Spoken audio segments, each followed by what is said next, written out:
Hello everyone, welcome back. So here is the question number 6 of exercise 7.1 of class 9. I really hope आपने previous videos देख लिए होंगे और आपको questions clear हो गए होंगे. अगर आपकी कोई query है तो प्लीज़ आप comment box में लिखिए, मैं कोशिश करूँगी कि उसको solve कर पाऊँ. वीडियो स्टार्ट करने से पहले अगर आपने इस चैनल को सब्सक्राइब नहीं किया है तो please do subscribe and show your support so that I will make more videos like this. चलिए शुरू करते हैं.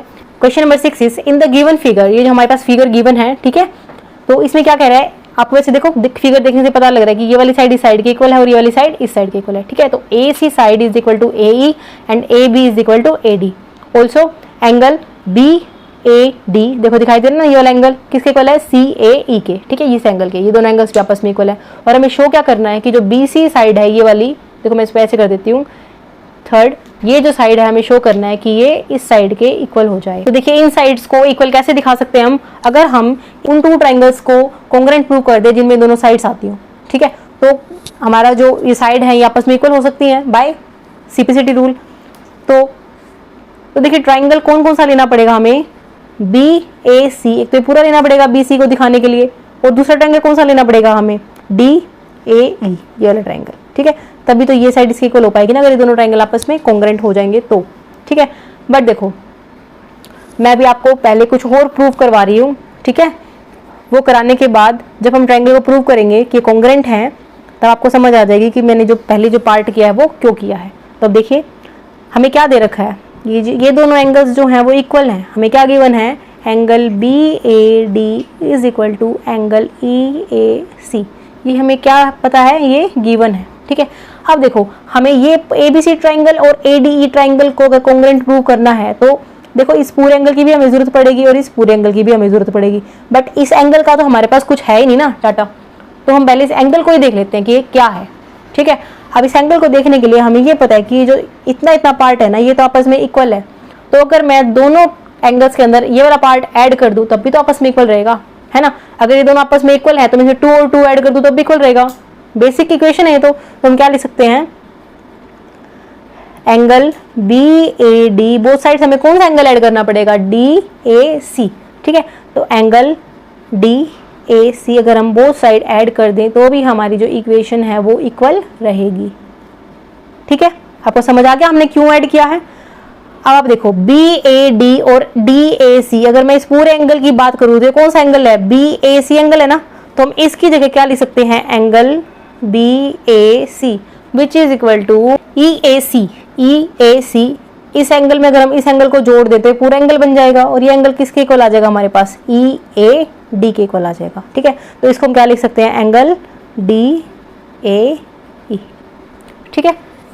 तो देखो हमने ये कंडीशन निकाल ली एक, ठीक है.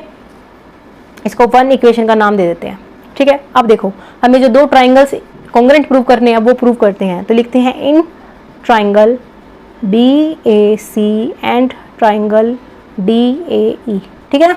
बी ए सी ये वाला ट्राइंगल और डी ए ई ये वाला ट्राइंगल. अब इन दोनों ट्राइंगल्स के अंदर हमारे पास क्या क्या गिवन है, देखो ए बी ए डी के इक्वल गिवन है ना. तो हम क्या लिखेंगे, A B is equal to A D. Reason क्या है, ये हमारे पास गिवन है. Also angle B A C हमारा किसके इक्वल है, angle D A E by 1. अभी मैंने प्रूव किया है ना, इसलिए प्रूव किया था. अब इस ट्राइंगल की और इस ट्राइंगल की बात करें तो इस एंगल के बारे में तो बात करनी पड़ेगी ना. तो ये दोनों एंगल्स क्या हैं आपस में इक्वल, हमने अभी प्रूव किया है. तो बाय इक्वेशन 1, ठीक है. उसके अलावा देखो ए सी और ए ई हमें इक्वल दे रखे हैं, ए सी और ए ई है ना गिवन. तो हम क्या लिखेंगे, ए सी इज इक्वल टू ए ई. ये भी क्या है हमारे पास गिवन. इस बार हमारे पास कोई साइड कॉमन नहीं आ रही थी, है ना. अभी तक हमने जितने भी मोस्टली क्वेश्चंस किए हैं उनमें साइड्स कोई ना कोई कॉमन आ रही थी, तो हमें कुछ भी और ज़्यादा सोल्व करने की आवश्यकता नहीं थी. 2 कंडीशंस दे रखी होती थी, तीसरी साइड इक्वल मिल जाती थी हमें, ठीक है. बट यहाँ पर कोई साइड दोनों में कॉमन आ ही नहीं रही है. तो साइड कॉमन ना आने की वजह से हमने एंगल को देखा है कि कोई एंगल तो सेम आ रहा है या नहीं आ रहा, तो एंगल ये वाला बन सकता है, ठीक है. तो इसलिए हमने इसको सोल्व किया है. देखिए अगर आप क्वेश्चंस की प्रैक्टिस करोगे ना तो आपको अपने आप पता लग जाएगा कि क्वेश्चन की स्टार्टिंग कहाँ से करनी है, ठीक है. अभी आपको लगता है कि ये कॉन्ग्रुएंट प्रूव कैसे करें, हमें तो ये शो करना था. उसके बाद आपको कॉन्ग्रुएंट प्रूव करना है तो कंडीशन कहाँ से लेके आए, ठीक है. तो वो सब माइंड मेकअप आपका तभी होगा जब आपको अच्छे से थ्योरेटिकल पार्ट इसका आता होगा, ठीक है. सारी डेफिनेशंस क्लियर होंगी और साथ ही आपकी प्रैक्टिस होगी, ठीक है ना. अब देखिए साइड और ये एंगल तो इन तीनों इक्वेशंस की हेल्प से आप क्या लिख सकते हो, by side angle side congruence rule. क्या मिल गया हमें, triangle BAC is congruent to triangle DAE।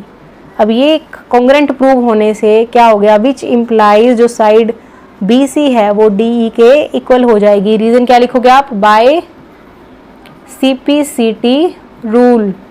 ठीक है, corresponding part of congruent triangle, congruent triangles. ठीक है, कोरेस्पॉन्डिंग पार्ट जो भी होते हैं ट्राइंगल्स के वो इक्वल हो जाते हैं। आई रिपीट, किसी भी दो हमारे पास अगर ट्राइंगल्स हैं वो कॉन्ग्रेंट हो जाते हैं तो जितने भी रिमेनिंग हमारे पास साइड्स या एंगल्स होते हैं, कोरेस्पॉन्डिंग साइड्स एंड एंगल्स, वो आपस में इक्वल हो जाती हैं। ठीक है, आई रियली होप ये वीडियो आपके लिए यूजफुल रहा होगा और आपको क्वेश्चन समझ में आया होगा। अगर आपकी कोई क्वेरी है तो प्लीज आप उसको कमेंट बॉक्स में लिखिए। मिलते हैं नेक्स्ट वीडियो में। Do like, subscribe and share. Thank you.